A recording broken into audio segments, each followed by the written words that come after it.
CTV News with Jack Morse.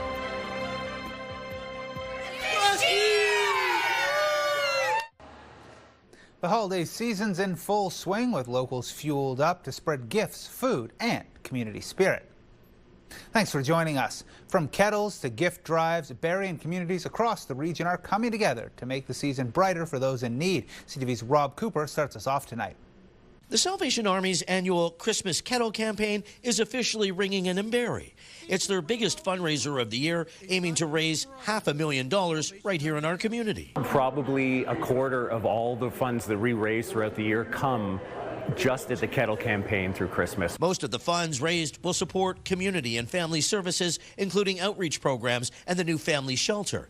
The Salvation Army serves as a lifeline for many, like Michael Arbor, who now calls our city home. Absolutely a lifeline, a godsend. They gave me everything I needed to be where I am right now. 17 kettles will be set up across the city over the next several weeks. People can drop cash in the kettles or simply tap their card if they wish. The challenge really is that the need continues to grow in our community. So as a field, as a sector, we are definitely struggling with trying to keep up, both in terms of the funding and the capacity to serve that need in our community. It's also launch day for another big fundraiser in Barrie. Christmas Cheer is back for another holiday season, with more than 1,300 volunteers spending the next 6 weeks collecting and sorting all kinds of food and gifts. The goal is to raise $500,000 in donations for those in need. Every single year we are hoping that we are going to be less of a need, but it turns out every year we are more of a gap filler, and the need just continues to grow. Christmas Cheer is expecting to assist more than 7,000 people this holiday season, filling this now half-empty warehouse with gifts and much-needed food. We're looking for children under 3, and we're looking for children over 6. That's the priority right now. This now will change. Hopefully, so we can help the number of people that we need to. So Christmas Cheer officially underway today, starting to accept donations. The packages will be handed out on December 18th and 19th. And of course, don't forget, you do need to register to be eligible. Rob Cooper, CTV News, Barrie. It's an evening to recognize community contribution. For the 13th year, the County of Simcoe is holding its Newcomer Recognition Awards. Now, that's where we find our Sarah Freemark tonight. Once again, as Master of Ceremonies, Sarah, we know you always look forward to this event. Yes, Jack, I always very much look forward to attending this event. This is, in fact, the 4th year that I have emceed, but it feels like just yesterday that I was a newcomer here to Simcoe County. This was one of the very first galas that I hosted. You can see the room here at Tangle Creek is starting to fill up. We are expecting hundreds. Important to note that each person that is awarded here today, whether it's an organization or a business, they have all been nominated by their peers, by the community. In the past, we've seen Ukrainian refugees who share these incredible stories of resilience and hope.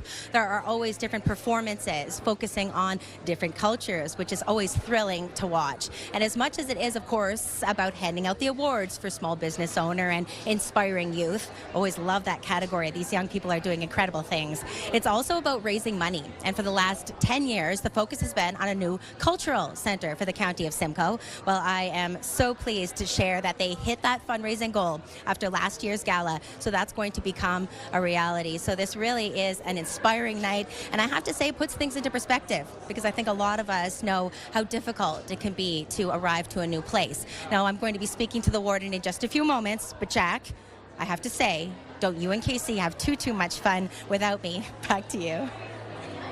All right, thank you, Sarah. Casey, do you think we should have too much fun without her? I don't know, from the beauty to the beast, here I am, Jack. We'll certainly try. Are we going to have fun with weather? Yeah, we really are, aren't we? Let's talk about the hat. Let's talk about the damp. Let's talk about the cool. Let's talk about the first look at the forecast. Brought to you by our friends at Presler Injury Law. Call 1-800-JUSTICE. 2 degrees out here, Jack, Sarah. Yeah, you're both inside, I'm outside. Winds are out of the northwest, 13 kilometers an hour, though. Gusts as high as about 50 a little later on. 5 degrees in Parry Sound, 4 in Gravenhurst, 3 in the sunshine city of Orillia. More in Orillia coming up in a few minutes. 3 in Mount Forest, 4 in Toronto. We'll call it 3 degrees in Owen Sound, and 1 in Collingwood. Got just about everybody. And radar satellite images show the precipitation gets just about everybody in various forms, whether it be flurry, whether it be shower activity, whether it be risk of freezing drizzle. Oh yeah, it's all there. How long is it going to be there for? And an early look at the weekend. What do you say, Jack? Sounds like a good idea. All that coming up in a few minutes' time. Back inside. All right, thank you, KC. A Bradford man convicted of killing a Good Samaritan has learned his fate. CTV's Mike Arsaelides has the sentencing details and how long he'll wait before he can apply for parole. But first, a warning, some details in this story may be disturbing. Brandon Aaron will be spending at least 14 years in prison, sentenced by Justice Jill Cameron after a jury of his peers found Aaron guilty of second-degree murder in June for stabbing and killing Good Samaritan David Goddard on the side of the road 3 years ago in Bradford, when Goddard came to the aid of Aaron's teenage girlfriend, whom Aaron was assaulting along Holland Street after a night out drinking. I am hoping that he uses that time wisely, 14 years before he gets parole. Aaron will be serving a life sentence with no chance of parole for 14 years. Goddard's family hoping Aaron understands what he's done. Whether you get parole is entirely up to you. Aaron claimed he killed Goddard in self-defense in the early morning hours of September 4th, 2022. The jury didn't buy Aaron's story that Goddard was the aggressor and Aaron feared for his life before stabbing Goddard repeatedly. Aaron, who left the 59-year-old lifeless on the side of the road, went home, changed his clothes, and visited with family. His beaten girlfriend was taken to hospital with a broken arm. The couple had got into an argument that night over Aaron being drunk and losing her cell phone. As they searched downtown for the phone, and Aaron became violent. The court heard he pulled out a knife and threatened he'd kill her. That's when Goddard, who was walking by, stepped in to defend the teen. Hours later, while speaking with police, the teen received several messages from Aaron asking her, "Can you please just save me? You're all I got." I have every expectation that Mr. Aaron is a good prospect for rehabilitation and will pay back some of the issues that arose as a result. At the end of the day, this case is finished. It's a tragedy, and what has happened has happened. Ayers hoping Goddard's death prompts change in Aaron. Please make up for what you did for Dave by turning your life around and make up for it. Upon his release from custody, Aaron is banned from having weapons on him for life and is not to communicate with the family of David Goddard. Mike Arsaelides, CTV News, Barrie. Barrie Council has endorsed the first two parts of Mayor Alex Nuttall's 2026 budget. The operational budget holds steady with no increase, while capital spending will rise by 2% to support what Nuttall says is necessary renewal work. A few minor amendments were added, including money for event safety. The budget passed unanimously. We've seen a ton of these investments in the physical infrastructure and pipes and roads, and we've been able to hold the city operations to a zero. And if you look across the province of Ontario in terms of our cities, I think you'll see that we are the lowest amongst our peers, and that's because we've done a really good job at financial management here. We're still waiting on final numbers from service partners. Police budgets are set to rise 8%, while the library sees a 2.5% increase. The County of Simcoe and the Simcoe-Muskoka District Health Unit have yet to present their budget, expected later this month. Deliberations on the full budget will continue until December 10th.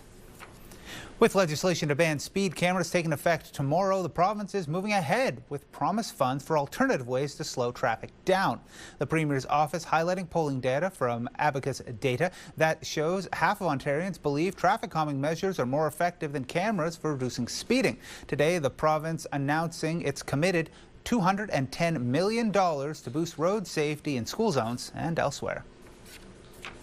The Ford government making big changes in education, announcing a new student and family support office at school boards across the province. CTV's Siobhan Morris has more on what this means for students, parents, and teachers. They're being called student and family support offices. The thought behind them? Give students and parents easier access to information from the school board. Everything from how to print a report card to more complex and contentious issues. The offices will be set up first at 5 boards under supervision, using existing staff who'd been working with trustees. Other boards will have to come up with a personnel plan to stand these offices up by next September. It's window dressing when the real problems in schools are being ignored and not addressed. Class sizes, special education, mental health. He's just sort of throwing something at the wall and seeing what's going to stick to try to address what has now been a massive gap in the system that he's created. Parents have complained that in supervised boards they can't get problems resolved, concerns heard. So these offices? It would be helpful if it's with the guarantee that trustees are going to remain and furthermore, just strengthen the role that trustees have. Political critics believe these offices prove the Minister of Education intends to eliminate elected trustees. I haven't brought any advice to Cabinet yet, Siobhan, honestly. The plan is to map out what's next for school boards by the end of the year. Calandra says whether trustees are part of that or not. These offices were going to be put in place. I was really, truly flabbergasted to learn that boards just were not monitoring. The trustees themselves were not monitoring the types of calls that they're getting. This sideline TDSB trustee says at his board anyway, that's just not true. Often superintendents and staff close the file before we feel things have been taken to the point where folks are satisfied. Saying he was keeping tabs on hundreds of files. At Queen's Park, Siobhan Morris, CTV News. A big announcement from the Prime Minister today. 6 major projects to be fast-tracked. CTV's Mike Licator sets the scene on Mark Carney's second series of what he calls nation-building projects. They are part of nation-building strategies to transform our economies. The Prime Minister says the transformation is necessary because it's estimated U.S. tariffs and the accompanying uncertainty will cost the Canadian government $50 billion. It's why one of the projects supported by the federal government is a BC liquefied natural gas facility. Silisms will become Canada's second largest LNG facility with a capacity to export 12 million tons of LNG every year to new markets.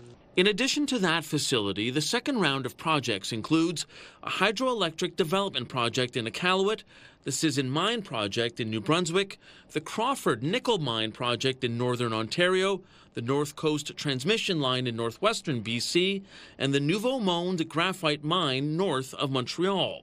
All of them at various stages of development. And the head of the Major Projects Office says her role will be to speed up the process. Our job is all about making sure that people get across the line, get everything they need to get built on time and on budget. Conservative leader Pierre Poilievre says the new federal office is part of the problem. He's created yet another bureaucracy, a new bureaucratic hurdle for miners and oil and gas enterprises and other resource companies to jump through in order to get anything approved.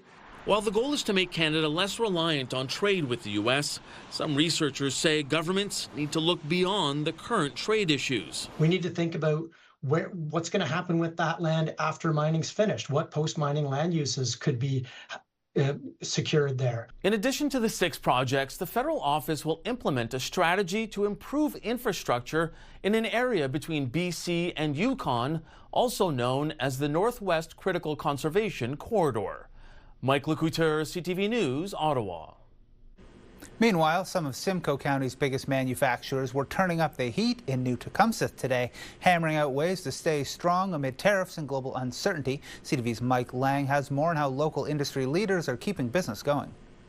Artificial intelligence, digitization, and there's real theme around building resilience into the manufacturing supply chain. Those are some of the many strategies discussed among the 100+ industry leaders at this manufacturing forum. Although the theme was building tomorrow today, the uncertainty caused by tariffs continues to leave many unsure of what tomorrow will look like. When you're trying to play a game and you don't know the rules of the game, or the rules are changing very quickly, that's really hard to do, especially as a small business. New Tecumseh Mayor Richard Norcross chairs the Simcoe Auto Mayors Association. Current state is uncertainty, and the current state is, everyone says it's deeply affected them. and there has to be change. A potential solution and opportunity could be the rise of artificial intelligence. Can the local community at Simcoe or others across Ontario or Canada get more involved? Absolutely. We are really sitting in a very rich, fertile area of coders, engineers, and talent. Justin Morrow from QME Canada Corporation says AI can take over repetitive task work while human workers focus on maximizing sales and output. They could help with predictive and preventative maintenance, allowing our scheduling and our enterprise resource systems to adjust in real time. Nick Mirando from Herman Doors emphasized the importance of maintaining a diverse mix of products and keeping operations as close to home as possible. We're working closely with some vendors within the Oro-Medonte area so that we can keep things close, and it keeps us agile so that when we need to make changes, we've got a good tight network. Another main theme was resiliency. Manufacturers were urged to not make fear-based decisions in the face of economic uncertainty and to remain focused on the competitive advantages that got them to where they are today. Mike Lang, CTV News, Barrie. Time now to head back to the 13th Annual Newcomers Recognition Awards at Tangle Creek in Thornton. That's where CTV's Sarah Freemark is standing by to share more on what's being celebrated this evening. Sarah. Well, things are certainly starting to turn up here in Thornton. Welcome to the 13th Annual Newcomer Recognition Awards. Joining me right now, awarded as Small Business Owner of the Year, is Keshab Sapkota from one of my favorite places, Hakazone. It's Indo, Chinese, Nepalese cuisine. How good does it feel to be winning tonight, to be awarded? It is really appreciated. You are so glad. We are here only for 3 years. We achieve our dreams and those things. And because of the taste of the food, we are getting another restaurant as well. There is a crowd. So happy today. Why did you want to open in Simcoe County? I understand your brother is in fact the chef. Yeah, my brother is chef. He has been working in the same field for more than 14 years. He knows the recipe and those things. He modified that things to the Nepali flavor as well. That's the different thing rather than the other Hakka. And there is no I don't think so there is any Hakka restaurant in Simcoe County. And we focused on Barrie because of the population and those things. We are expanding right now. Second location has been open more than 3 months now, and we are thinking to move Aurelia and other places too. Well, congratulations, Keshab. I got to say, the hot and sour soup, I'm going to convince him before the end of the night to give me the recipe, although I don't think I'll be able to recreate it. Now, a very familiar face here at the Newcomer Recognition Awards. In fact, you're no longer even close to being a newcomer, is the warden of the County of Simcoe, Basil Clark. This is always such a fabulous night. This is another one of my favorite celebrations, Sarah. We had our newcomers ceremony a few weeks ago. We had another 40 new residents of Simcoe County and new Canadians, and now here we are tonight celebrating newcomers that have contributed in such a positive way to our society. I know in the past we've talked a little bit about how that induction ceremony can become quite emotional, because don't you find the stories behind, the journey, whether it's from the Ukrainian refugees that we've heard from, or even Keshab's story, isn't it touching? It is hard not to have tears in your eyes when you talk to the people one-on-one and you see the journey and what they've gone through, especially when they have family here that has sponsored them and they've worked so hard to get here. It's things that we take for granted. I mean, being born here and the journeys they've gone, and now to celebrate folks tonight that have contributed in such a positive way. Simcoe County and Canada is better off for the folks tonight being here. Yeah, finally, Warden, how many immigrants do we now have as part of our family here in the County of Simcoe, and why do you want to embrace them so much? Well, with a population of 500,000, we have over 82,000 newcomers and immigrants here. We are a hub. People want to come here. We want you here. You contribute in such a positive way, and we are a growing area. Well, it is an absolute thrill for me to be back, emceeing for the 4th year. Absolutely. Now, I won't keep the warden any longer because I know what you want to go off to. What's waiting for you over there? Oh, a nice cold drink is waiting for me over there. He's a spicy Caesar guy. We hit it off right off the top around that. Oh, what a pleasure. A little bit later, Jack, we will, of course, be starting the ceremony, but then tonight at 11, we will show you some of the winners from tonight and highlights from the gala. Back to you. All right, Sarah, thanks. Enjoy your dinner. Still to come, a perfect holiday idea that's totally square. We'll have more on the 31st Annual Square Foot Art Show, where you can find small gifts with big meaning. Plus, See how one local group is spreading holiday cheer to seniors, turning donations into gifts. You're watching CTV News Barrie.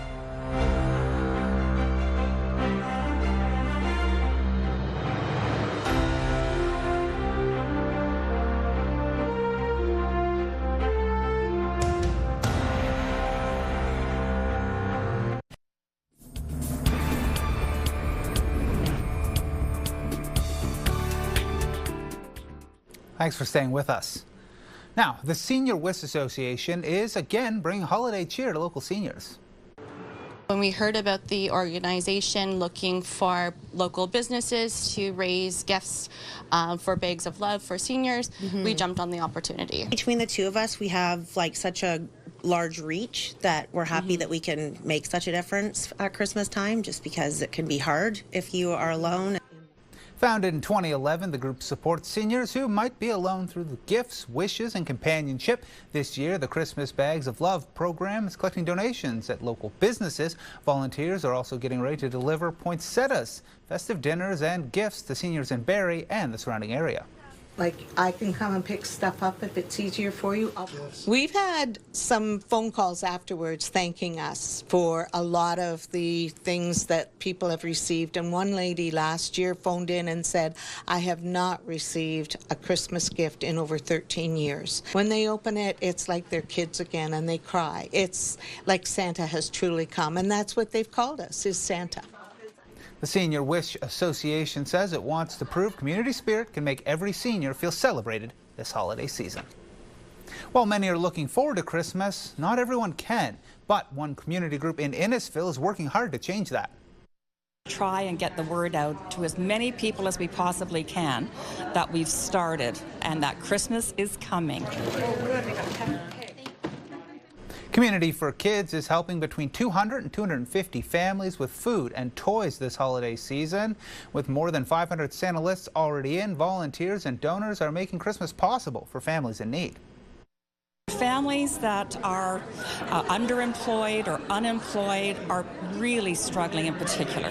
If they have sick children, if they have health issues, they're really feeling the pinch of high rent, high food costs, and that kind of thing. So we want to be there to let them know that they're not alone in all this.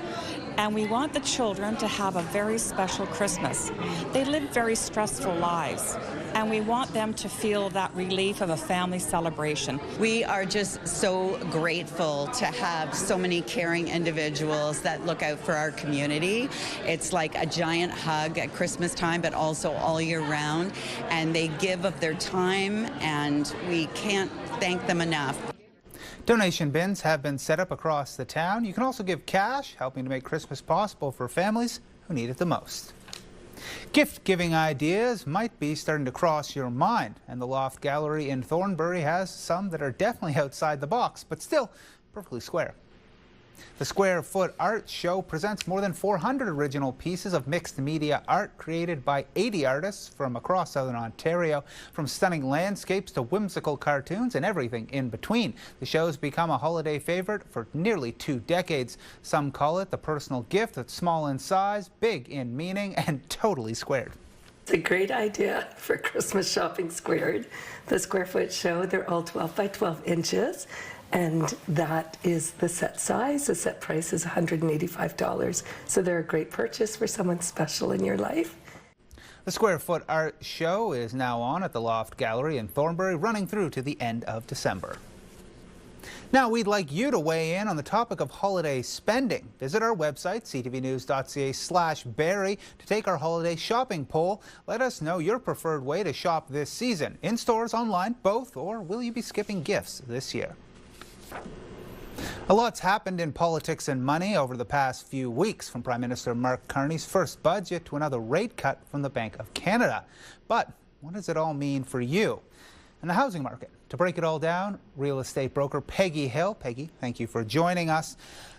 Do the budget and the recent rate cuts have what it takes to boost the housing market? The truth? No. Yes. No, we haven't really noticed anything. And the problem is exasperated with the fact that last October, November, December were really strong months You know, the economy was moving, and it was prior to the elections in the United States, so everything was gung-ho. And so this year, fast forward a year, things aren't so gung-ho. So, you know, we're just pretty much just reacting at this point. But you will notice November's numbers will be down, October's numbers will be down, were down. So we're just kind of, you know, dodging and weaving at this point. I'm going to ask you to pull out your crystal ball. What about the spring? What does that look like? And that is one of the phenomena that we've been having right now, where a lot of people are just pulling their homes off the market and waiting. They all say they're going to wait till the spring. And, you know, if we were in a cyclical recession where things were, you know, what goes down must come up, then I'd say great decision. But we're not. We're in a structural type of pre-recessionary time, and you know, we have to recalibrate, since, you know, our major trading partner kind of ditched us. So by the time we recalibrate everything, it's going to take time. So I am not hopeful for spring to be a lot better. I find in the spring you have a lot more competition. So I would sooner keep my home on the market now when there's less listings, and we still have a decent amount of buyers out there. So I would stay on the market now as opposed to waiting till the spring, because in the spring, everybody that didn't sell in the fall is going to be on the market.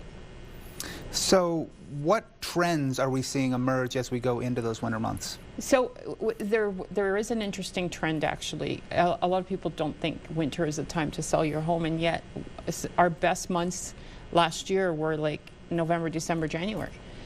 And after that, it kind of died off. So all the normal stuff that we used to call the spring market, the fall market, the summer market, all of that is out the window. We are just reacting right now to the news cycles, really. So I can't say as any great trends. I have noticed that a lot of times when we have a listing sitting on the market for a longer period of time, as soon as a buyer comes to buy it, all of a sudden they're in competition, because there is a lot of people waiting on the sidelines. They know what they want. They just want to see how low the prices are going to go. All right, thank you so much, Peggy. Still to come, downtown Barrie is bustling with holiday magic. Stay with us to find out how you can catch a tree lighting, the Santa Claus parade, and all the festive fun. But first, let's check in with KC in the garden. Interesting fact, Environment Canada's Dave Brain called me from Aurelia with information that yesterday received 28 millimeters of rainfall in one day, the most rainfall in one day since last April. Interesting, yes, and our weather watcher artiste, interesting enough, Izzy says, did you know that the northern section of our viewing area could see the northern lights this evening? A peek of it, perhaps. Aurora Borealis, you're watching CTV News Barrie. The Real Estate Spotlight is brought to you by the Peggy Hill team.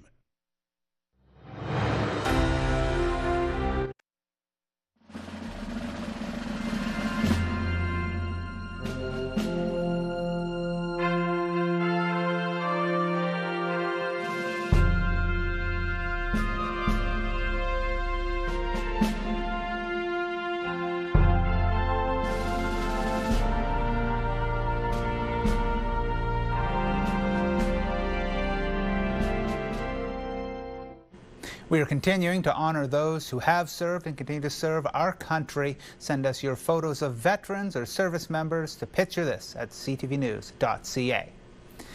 Now heading out to the garden where KC is. KC, I have to say this.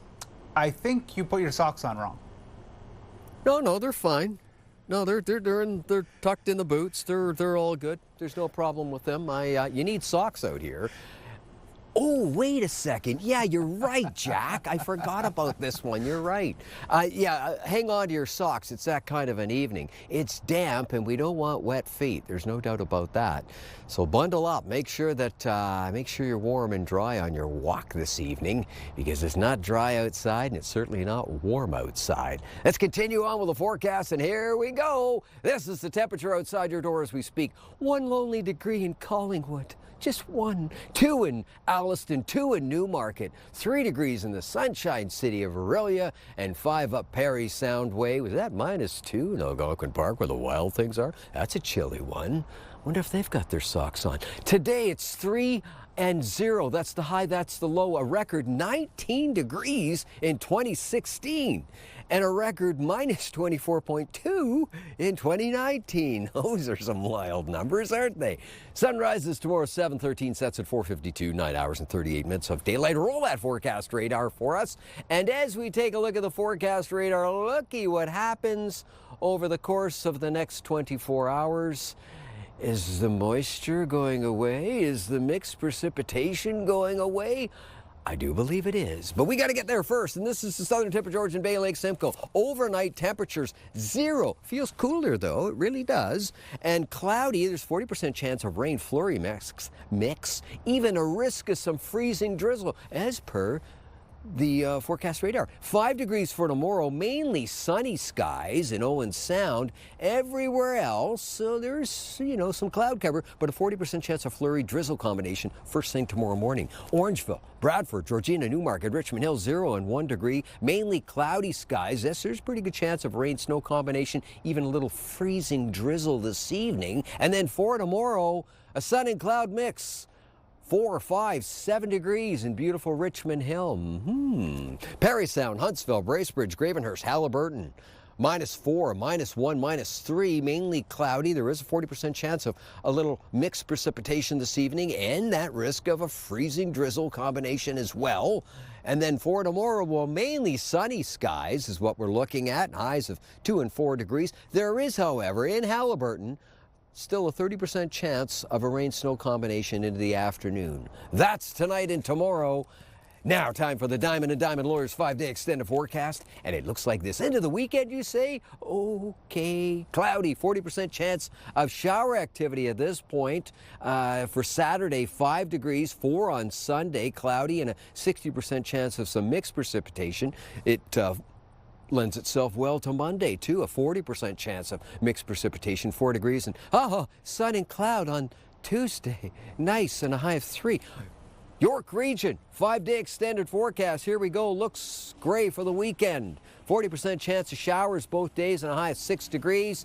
Monday looks cloudy, continuing with that cloud theme. And 4 and 4 again on Tuesday. There's a peak of sunshine for you. Muskoka, Parry Sound, Halliburton, have a look. Still, Saturday's looking like it's not as sunny as we thought it was going to be as per yesterday's forecast, but there is still sun and cloud, 40% chance of a passing shower on Saturday, 5 degrees. At this point, Sunday looks cloudy with mixed precipitation possible, 4 and -3, and Monday looks cloudy and a high of 2, and Tuesday looks cloudy with a little bit of sunshine, and call that sun and cloud. Not a whole lot of sunshine, Jack, but November, transitional times. Embrace it. I'm expecting those socks back, Casey. The holiday spirit is about to light up downtown Barrie. The 2025 Noella tree lighting celebration just around the corner, bringing friends, families, and neighbors together for one magical night. From live music to twinkling lights and that big tree moment, all at Meridian Place. It's about celebrating holiday cheer in the heart of the city. The downtown Barrie BIL tells us it's bringing people together. For this event, we have partnered with the City of Barrie, the Barrie Chamber of Commerce, as well as the Rotary Club of Barrie to kick off the winter season. We will also have some fireworks to create a special event. After that, we will have the Choir Revolution sing in Meridian Square, and then followed by a local opener series where our headliner, Shake Your Money Maker, will be performing. To keep everyone safe during the Noella tree lighting celebration, some streets will be closed with no on-street parking Saturday. The lights on that very tree will be turned on by none other than Santa Claus himself after winding into the city, leading the 76th annual Barrie Santa Claus Parade. Merry Christmas! You're invited to take part in one of Barrie's longest-running traditions as it takes over the roads in the heart of the city. This year's theme, Toyland, transforming downtown into a magical world where your favorite toys just might come to life. Around 5 p.m., we will have the Santa Claus Parade roll through the downtown core. At that point, Santa Claus himself will make a special visit to downtown here in Meridian Place, where he will join us for the lighting of the tree. You can experience free inflatables, ornament decorating, face painting, as well as free hot chocolate with the donation of a non-perishable food item or a toy.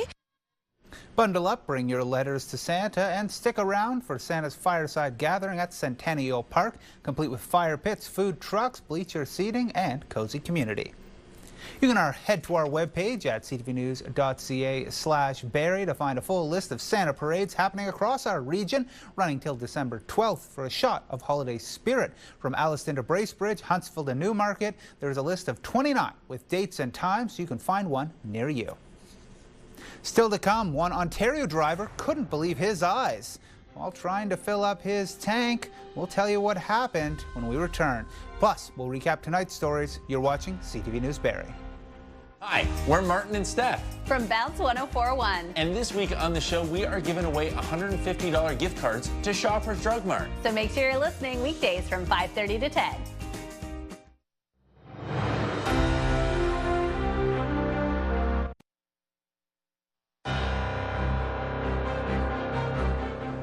Recapping our top stories, Brandon Aaron has been sentenced to life in prison, at least 14 years without the chance of parole, after being found guilty for second-degree murder in the 2020 stabbing death of a Good Samaritan, David Goddard, in Bradford.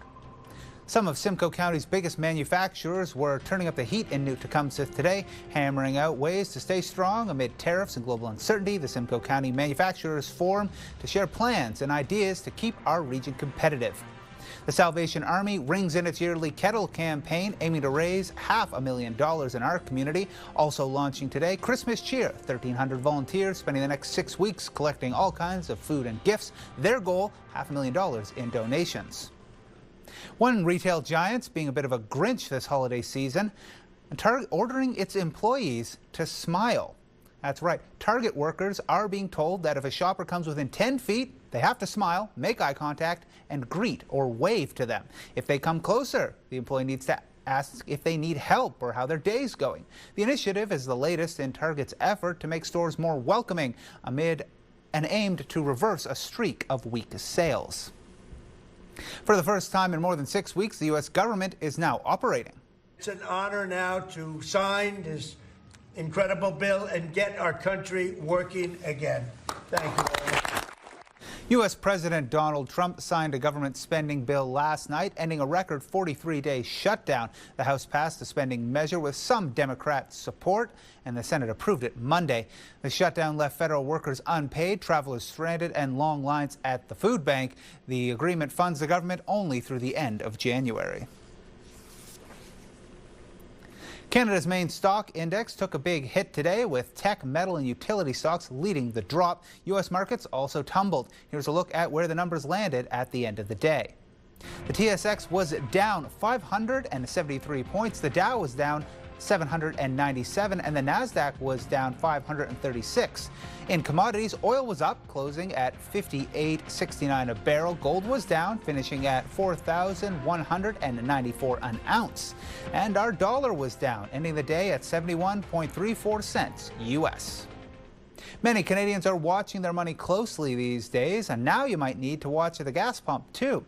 One driver says after he finished pumping, the meter kept running even though no fuel was coming up. Here's CTV's Pat Forn. It's something many of us have to do every week, stop to fuel up at a gas station. In mid-August, Sergei Alexandrov of Vaughan says he was buying fuel when something strange happened. As I was taking out the pump, the numbers kept running on the meter without any gas being dispensed. I caught that on video. Holding his phone in one hand and the gas pump nozzle in the other, it clearly shows the liter and dollar amount continue to increase even though no fuel was being dispensed. It was a worrying situation because the meter kept running and it's like as if I'm being scammed out of my money. So the first thing going through my head, oh my gosh, I need to record this because nobody's going to believe me. Alexandrov says he was unable to get answers from the gas station as to what happened. After 2 months of questioning customer service, he was offered a gift card and a refund of his gas purchase. He feels he was overcharged less than 50 cents, but is concerned it may have happened to other customers as well. But what was going through my mind is all the people that have pumped the gas before me how many like extra overcharge did they collect from that? It's clear that the machine is malfunctioned. And I mean, machines don't normally do that, but when they do, they can make awfully big mistakes. Gas expert Dan McTagg says he doesn't suspect foul play or tampering. It says it appears the gas pump had a mechanical failure. He says pumps are monitored for accuracy and that something like this happening is very rare. But they are state of the art and they don't normally make mistakes. When CTV News reached out to Petro-Canada, its parent company, Suncor said, "We worked to resolve the issue as soon as it was brought to our attention and the pump was taken out of service immediately for maintenance. We regularly inspect our on-site equipment, including pumps, to ensure everything is in working order." Alexandrov says he just wanted a straight answer. I just want to make sure that nobody else gets affected by this. Pat Foran, CTV News. Still to come, the switch flicked on, where you can see a giant Christmas tree cut down right here, set to dazzle all holiday season long. You're watching CTV News Barrie. Taking a look at your primetime lineup tonight at 8 o'clock, NFL football, New York and New England, and at 11 o'clock, CTV News. Thanks for staying with us. Canada's very own The Weeknd has announced a six-figure donation to help families in Jamaica hit hard by Hurricane Melissa. The artist has donated $350,000 US, nearly $500,000 Canadian, to the World Food Program. As a Goodwill ambassador, his donation will help get food for up to 200,000 Jamaicans recovering from the disaster. I wanted to overserve the fans in terms of the amount of songs they were going to hear and how far I was going to push myself. Taylor Swift is teaming up with Disney Plus to drop a new documentary series titled The End of an Era. It follows the pop star's world tour as she crisscrossed the globe with her crew. It also features several celebrity cameos, including her fiancé, Travis Kelce. The first episode in the six-part series will be available to stream December 12th.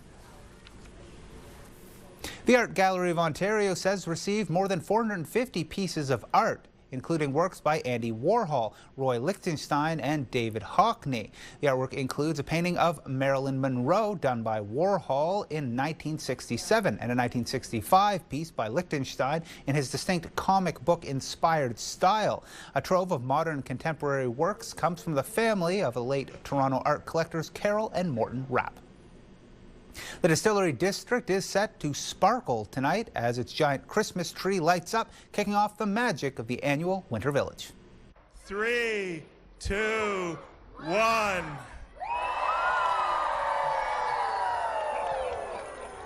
Merry Christmas. That 55-foot silver fir tree was hauled from Drysdale's Tree Farm, a staple family business right here in our region. The tree stands as the centerpiece for Toronto's world-famous Christmas market, surrounded by shops and vendor cabins. The Winter Village will be open throughout the holiday season until January 1st. Now, time to check in with Casey one last time for Get Up and Go. But Casey, that tree, what do you think of that tree from our own Drysdale's? Well, it's a fabulous place to be. I know I go out there all the time, and certainly the trees that they offer. And many years ago, we had a great time out there. I did a segment where I was a Christmas tree wrangler, and there are some of the most fun guys that hang out doing that. That's an interesting line of work and a great place to be. And Christmas already, I know we're talking about it, we're celebrating it.